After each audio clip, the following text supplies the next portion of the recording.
MP board के class 12 के सभी विद्यार्थियों बिल्कुल भी चिंता मत करिए, जैसा कि वादा किया था कि भूगोल का एकदम रियल पेपर लेकर आएंगे, तो जी हाँ, आपके लिए भूगोल का रियल पेपर एकदम जो 4 जनवरी के दिन आपका पेपर होने वाला है, पूरा सॉल्यूशन दूंगा, एक एक चीजों को क्लियर करेंगे, 80 में से 80 नंबर दिलाने का प्रयास भी करेंगे। देखिए काफी हद तक पेपर में यही प्रश्न आपको देखने को मिलेंगे, ठीक है। तो बढ़िया से सॉल्यूशन को देख लेते हैं। सन 2011 की जो जनगणना है उसके अनुसार भारत की जनसंख्या निम्नलिखित में से कौन सी है, यानी कि कितनी है, तो 121 करोड़ जनसंख्या है 2011 की जनगणना के अनुसार। निम्न में से कौन सी एकल कृषि नहीं है। एकल का मतलब आप समझते हैं, एकल का मतलब होता है जिसमें केवल एक ही प्रकार की खेती हो। तो जो मिश्रित कृषि है उसमें 2 या 2 से अधिक प्रकार की खेती की जाती है। तो इसने पूछा कि नहीं है, तो ये एकदम राइट रहेगा। निम्नलिखित में से किस राज्य के प्रमुख तेल क्षेत्र स्थित है, तो मतलब कहां पर ज्यादा से ज्यादा तेल क्षेत्र स्थित है, तो वो है आपका असम, ठीक है। इनमें से कौन सा तृतीय क्रियाकलाप है, तो तृतीय क्रियाकलाप क्या है, वो है व्यापार। मानव भूगोल के जन्मदाता किन्हें कहा जाता है, तो रेट जेल को कहा जाता है। चलिए अब है रिक्त स्थान, 6 नंबर के आने वाले हैं। भारत की व्यापारिक राजधानी, ध्यान दीजिएगा, भारत की राजधानी नहीं पूछी है, व्यापारिक है मुंबई, जहां पर सबसे ज्यादा व्यापार किया जाता है, तो मुंबई। मानव को पृथ्वी की उपज रिक्त स्थान ने बताया, तो कुसेपल ने।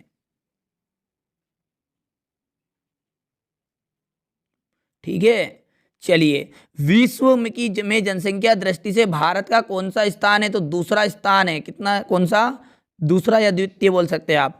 इंदिरा गांधी ने, देखिए यहाँ पर ये नहीं है, नदी है। नदी का निर्माण कितने चरणों पर पूर्ण कराया, तो 2 चरणों में पूर्ण कराया। चाय सर्वाधिक किस राज्य में पाई जाती, तो असम में पाई जाती है, ठीक है। मैं पहले से बोल दूं पूरा आंसर एक बार और, ठीक है, अच्छे समझ में आ जाएगा। देखिए पहला का आ गया मुंबई, दूसरे में आपका हो जाएगा कुसेपल, तीसरे का आ जाएगा द्वितीय यानी दूसरा, इंदिरा गांधी ने नदी का निर्माण करा था 2 चरणों में। चाय का आपका जाएगा असम, और लास्ट वाला जो है इसका जाएगा संयुक्त राष्ट्र संघ, ठीक है। अब है 5 नंबर की जोड़ी, जो भी बहुत ही सिंपल है। सूखा संभावी क्षेत्र, तो जो पश्चिमी मध्य प्रदेश है वो सूखा संभावी क्षेत्र है। सोयाबीन का जो उत्पादक राज्य है, सोयाबीन किस में ज्यादा पाया जाता है, तो मध्य प्रदेश में। सिख धर्म देखिए कहाँ पर पाया जाता है ज्यादा, हरियाणा और पंजाब में, आप जानते ही हैं। सबसे लंबी गैस पाइपलाइन, तो ये आपका आ जाएगा चौथे का हजारी और विजयपुर जगदीशपुर। कृषि जो है वो है प्राथमिक क्रियाएं। चलिए आगे बढ़ते हैं। क्वेश्चन नंबर जो 4 है वो क्या है, वो देखते हैं। व्यवहारवादी भूगोल का संबंध किस विषय से है, ठीक है। व्यवहारवादी भूगोल का संबंध किस विषय से, तो मनोविज्ञान से। मनोविज्ञान। किस देश का वास्तविक धन क्या होता है, मतलब किसी भी देश का वास्तविक धन क्या है, तो उस देश के जो निवासी होते हैं वही उस देश का वास्तविक धन होता है। निम्नलिखित में से कौन से क्षेत्र में जल की मांग सबसे अधिक है, तो आप जानते हैं खेतीबाड़ी में होगी, तो कृषि हेतु सिंचाई में। मानव विकास का क्या उद्देश्य है, तो देखिए मानव विकास का उद्देश्य जीवन की गुणवत्ता में सुधार लाना। देखिए लिखना थोड़ा कठिन कार्य रहेगा, यहाँ पर जैसा लिखा था जल्दी जल्दी, ठीक है। तो आपको कर लेना है कि जीवन की गुणवत्ता में सुधार लाना। भोपाल जो है वो मध्य प्रदेश का किस प्रकार का नगर है, तो ये प्रशासनिक नगर, ठीक है। और सतत पोषणीय विकास का उद्देश्य की यदि बात करें तो इसका उद्देश्य है प्राकृतिक संसाधन जो है उनका संरक्षण करना। क्वेश्चन नंबर 5 में जैसा कि आप देख ही रहे हैं, सत्य है। पर्यावरण निश्चयवाद के अनुसार मानव जो है प्रकृति का दास है, एकदम राइट है।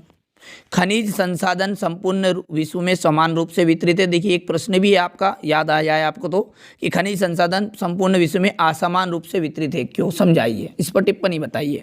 तो असमान रूप से समान नहीं, कहीं पर ज़्यादा है तो कहीं पर कम है। 10 से 19 वर्ष की आयु के वर्गों को किशोर वर्ग कहा जाता है, एकदम राइट हो गया। अशोका को जापान का मैनचेस्टर कहते हैं, सत्य है। स्त्रियों का प्रवास अधिक नहीं होता। देखिए प्रवास का मतलब क्या है, एक जगह से दूसरी जगह जाना।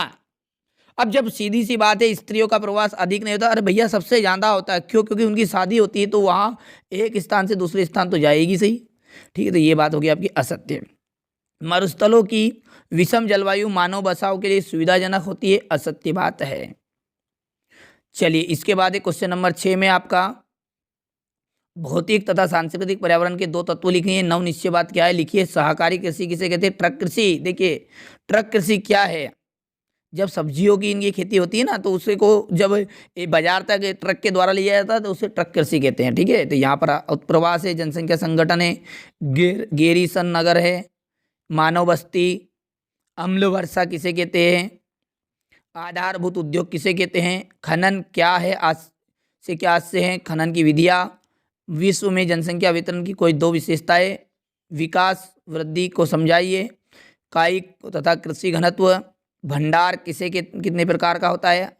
इसके बाद देखिए अगला, अंतर्राष्ट्रीय व्यापार क्या है, भारतीय कृषि की 3 समस्याएं बतानी है। देखिए बहुत से सिंपल से प्रश्न आपके आने वाले हैं, देख लीजिएगा। ठीक है, ये मानचित्र वाला प्रश्न है, क्वेश्चन नंबर 20। जैसा कि आप जानते हैं 20 प्रश्न आपके एग्जाम में आएंगे।